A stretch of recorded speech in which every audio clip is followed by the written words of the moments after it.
Did you have any first-time director jitters? Any nightmares? You know, it's funny because, and I don't want to sound egotistical at all, but no, I didn't have any first-time director jitters. I felt really, really comfortable and very prepared. I think the night before I didn't sleep because I was terrified, believe it or not, about having to yell, "Cut!" because I'd never done that before, and you know, and I want to make sure I did it the right way and in an authoritative way, because if I'd lost the crew on the first day and they'd felt like I didn't know what I was doing, I would have lost them. So that was important. So I understand this story felt very close to you personally, so tell me. Well, I read this book when I was in my early 20s, and I became really obsessed with George. I thought he was such a beautifully drawn character. Right after that, I met Christopher Isherwood and became even more obsessed with his writing, read everything that he'd written. Fast forward to the future, I was looking for a project that really spoke to me. I had to figure out, you know, I knew what I was about as a fashion designer, but it took me a little while to figure out, why does anyone need to see a Tom Ford film? Who cares? What do I have to say?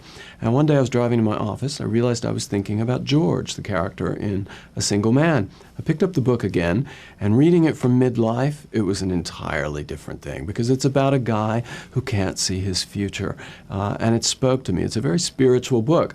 And I had an intuition, even though it was a very difficult book to adapt, because it's very much inside this guy's head. Not a lot of action happens on the outside. I just had a feeling it was the right thing, and that I needed to make this as a movie. And as a designer, all you think about is the future. So it's true. Kind of ironic. You know, I think as a fashion designer, you live in the future. We all live in the future in our culture. No one ever says, you know what, I don't need anything else in my life. I'm very happy.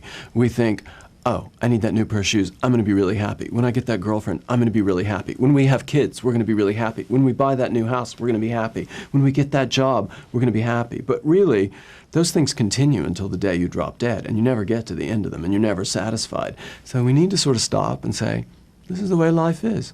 And you know what? This is great, and I'm happy, and appreciate the things we have while we have them. And that's really the message of the film. And it's a journey.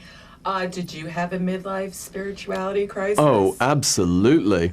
I read a quote about midlife that was when you get to the top of the ladder only to find out you've had the ladder against the wrong wall. And that happened to me. You know, I think I've been so fortunate in my life, and I've had every material advantage that anyone can have. And I live with the same guy. We've been together for 23 years. I have everything in my life. But I had really neglected the spiritual side of my life. And I am quite a spiritual person, and I had to sort of readjust my priorities. So yes, I have had a midlife crisis, so to speak. I hope it's over. You look fabulous, so it's got to be over. Thank you. Well, this film was cathartic, and in a way it was working it out on screen. Obviously, the costumes were a no-brainer for you. Actually, no. You know, well, they were, because I worked with a wonderful costume designer, Ariane Phillips, and she really did the costumes. I can't take credit for that. I mean, as a director, of course, you have an enormous amount of input of this is who the character is, this is what I want them to be. But I had a wonderful team of people, and was very, very fortunate to have such a great group of people around me. But didn't you design the clothes for Colin Firth? No, I made the clothes because I have a men's factory in Italy, and we could produce clothes quite quickly, and I got a good price break on them, and we were on a budget. But Ariane designed those costumes. You actually sewed them and made them by hand? Well, I didn't sew them myself, but we have a factory that makes all of our clothes, and you know, I like to think do great work, and those little details show on screen. Now that you've directed, will you do it again, or this is it?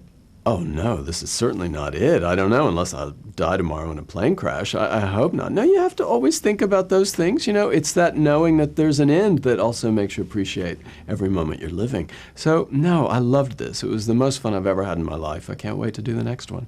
Well, I can't wait to see the next one. Oh God. I love this movie. Thank you. It's a Thank pleasure. you very much. It was a pleasure to see you. Thank you. Thank you.